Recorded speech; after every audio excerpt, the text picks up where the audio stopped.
안녕하세요. 여유로운 삶을 만들어가는 재무설계 방송 김태남 TV에 오신 걸 환영합니다. 자, 오늘 주제로 바로 들어가 볼까요? 자, 요새 퇴직연금에 대한 말들이 좀 있습니다. 수익이 나지 않으면 퇴직연금 수수료를 무료로 해준다 라는 이야기가 나오고 있는데요. 오늘 그거에 대한 내용들을 한번 살펴보려고 합니다. 자, 퇴직연금 노동자들, 직장인들 다들 가입하고 계시죠?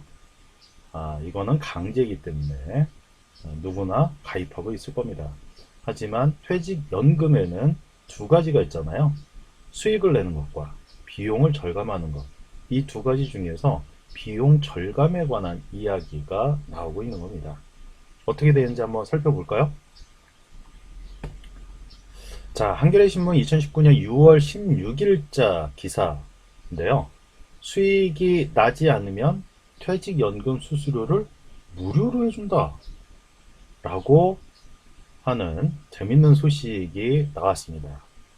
이거는 뭐 전 금융사가 그러는 건 아니고요. 신한금융그룹이 수익이 나지 않는다면 퇴직연금 수수료를 받지 않기로 하겠다는 겁니다. 너무나 좋은 소식이죠. 우리나라 은퇴자들이 갖고 있는 뭐 고질적인 문제 있잖아요. 은퇴 자금이 턱없이 부족해요. 턱없이. 그래서 약간이라도 수익이 높다면 열심히 찾아서 움직이고 발품과 손품을 팔기도 합니다. 하지만 그에 비해서 비용을 절감하는 부분에 대해서는 소홀히 하고 있죠. 자, 수익을 높이는 거는 수익률을 높이는 문제도 있지만 그 수익률을 얻기 위한 비용을 줄이는 문제, 이것도 굉장히 중요하거든요. 사실 우리 노동자들, 직장인들, 자영업자들이 비용 절감을 하려고 해도 할 수 있는 게 많지 않은 거는 사실입니다. 따라서 지금처럼 퇴직연금 수수료를 완전 면제해 주겠다는 소식은 희소식이죠. 하지만 결과적으로 놓고 보면 마케팅 차원에서 수수료 전면적으로 면제해 주겠다 라는 것은 아니라는 겁니다. 그래서 전체적인 내용을 검토를 해보면 약간 낮추는 정도의 효과가 있지 않나 라고 판단이 드는데요. 기사 내용을 한번 보죠.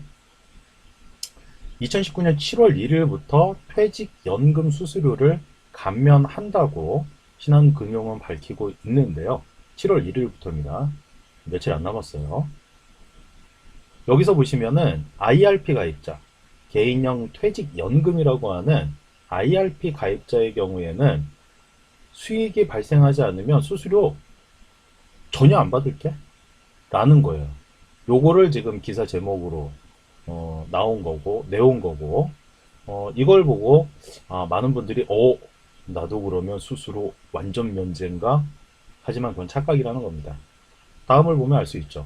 10년 이상 가입하면 운용 및 자산관리 수수료를 최대 20% 깎아준다고 했고요. 여기서 보시면 아시겠지만 최대 20%예요. 그리고 연금을 나중에 수령할 때, 퇴직연금을 나중에 일시금이 아니라 연금으로 수령한다면, 그러니까 매월 일정 금액을 받는 연금 방식으로 수령을 하게 된다면, 자, 여기서도 잘 보셔야 돼요. 연금 수령 기간 동안에 운영관리 수수료를 30% 감면한다는 겁니다. 연금을 운영하는 동안이 아니라 연금을 납입할 때, 그러면서 운영할 때가 아니라 연금 받을 때, 그때만 운영관리 수수료를 30% 감면한다는 거예요. 그리고 만 34세 이하에 가입을 하게 된다면 운영관리 수수료를 20% 깎아준다는 겁니다. 이건 나이 든 사람들은 필요 없고 만 34세 이하인 사람에게만 혜택이 있는 거죠. 그러면서 기사는 최대 70% 감면받는다고 이야기를 하고 있습니다. 하지만 최대 70%는 아니죠. 요거는 기자가 그냥 기사의 내용을 좀 더 자극적으로 하기 위해서 쓰지 않았나. 자, 보세요. 10년 이상 장기 가입하면 운영 및 자산관리 수수료 최대 20% 깎아준다고 그랬잖아요. 그럼 10년이 안 됐을 때는 안 깎아주는 거죠. 그리고 수익이 조금이라도 발생하면은요, 수수료 다 받는다는 겁니다. 그리고 운영관리 수수료도 연금 수령 기간 동안의 운용관리 수수료를 연금 방식으로 받게 되면 30% 감면한다는 거라서 최대 70% 감면받는다는 것은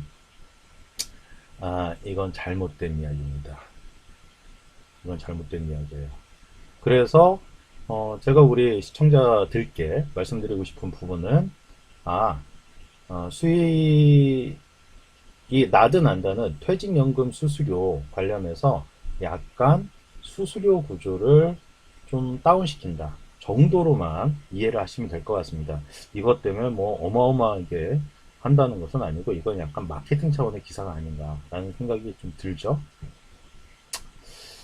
그런데 여기 보면은 확정급여형 DB, 그 다음에 확정기여형 DC, 퇴직연금 관련돼서 이야기를 하고 있는데요. 가입 금액이 30억 원 이하인 기업에 대해서는 운영관리 수수료 0.1에서 0.2%포인트 낮춰준다고 했고요. 한마디로 가입 금액이 작은 중소기업들에 대해서는 운영관리 수수료를 좀 다운시켜준다. 하지만 30억 원을 초과하는 기업들에 대해서는 그렇지 않는다는 거죠. 중견기업, 대기업에 대해서는 해당 사항이 없는 겁니다. 그리고 사회적 기업 요새 많이들 생기고 있는데요. 운영 및 자산관리 수수료를 50% 깎아준다고 합니다.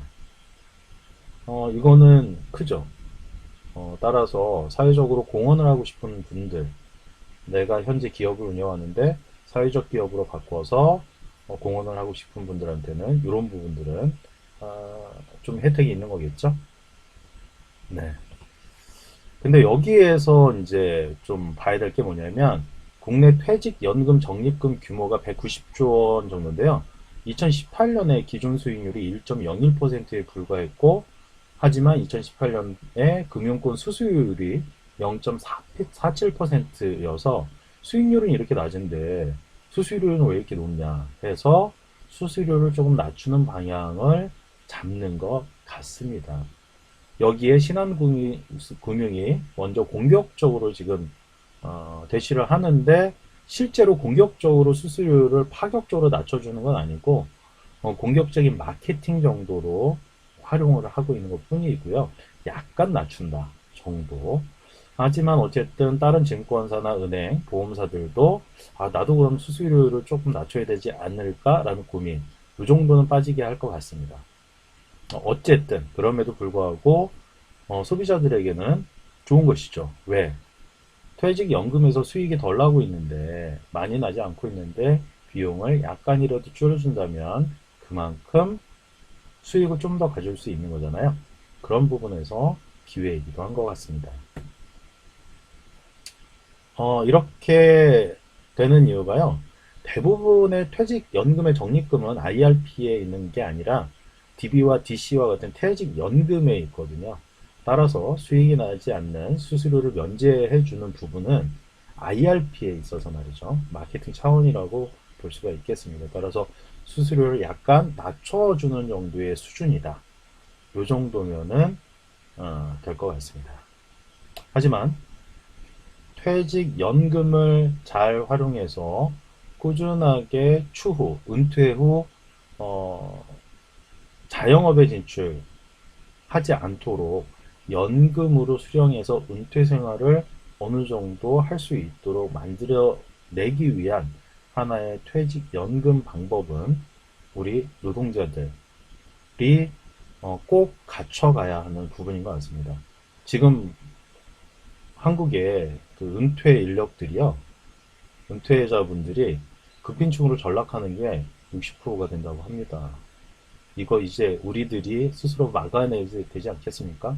물론 개인적으로 이런 노력들 해야 되고요. 정치적인 노력들도 해야 될 부분인 것 같습니다. 따라서 약간의 비용 절감을 통해서 수익률이 같더라도 비용이 절감되니까 그만큼 수익을 조금 더 보는 효과가 있는 부분이죠.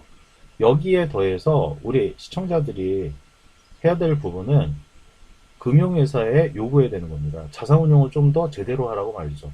사실 한국의 자산운용사와 외국의 자산운용사를 봤을 때 같은 운용을 했을 때 보통 외국이 2배, 3배 정도를 더 수익을 잘 내고 있습니다. 왜 그럴까요? 한국인들이 능력이 부족했을까요? 아마 그 부분은 가지고 오는 어떤 독점적인 정보들이 있을 텐데 그 부분들을 좀 더 잘 할 수 있게끔 시스템을 보완해야 되지 않을까. 그리고 제도적인 보완도 필요하지 않을까라는 생각합니다.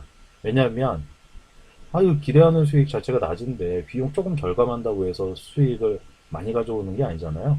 자사운용을 좀 더 제대로 해서 수익이 제대로 나게끔 견인해내고 그의 그것만큼 오히려 비용이 줄어든다면 훨씬 우리가 가져오는 수익은 커지게 되기 때문입니다. 그러면 은퇴 자금, 부족한 은퇴 자금을 조금 더 채워넣을 수 있지 않을까라는 생각이 듭니다.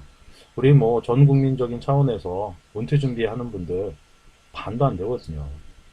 따라서 퇴직연금을 지금 가입하고 계신 분들은 이런 활용도들을 생각해 볼 필요가 있겠습니다.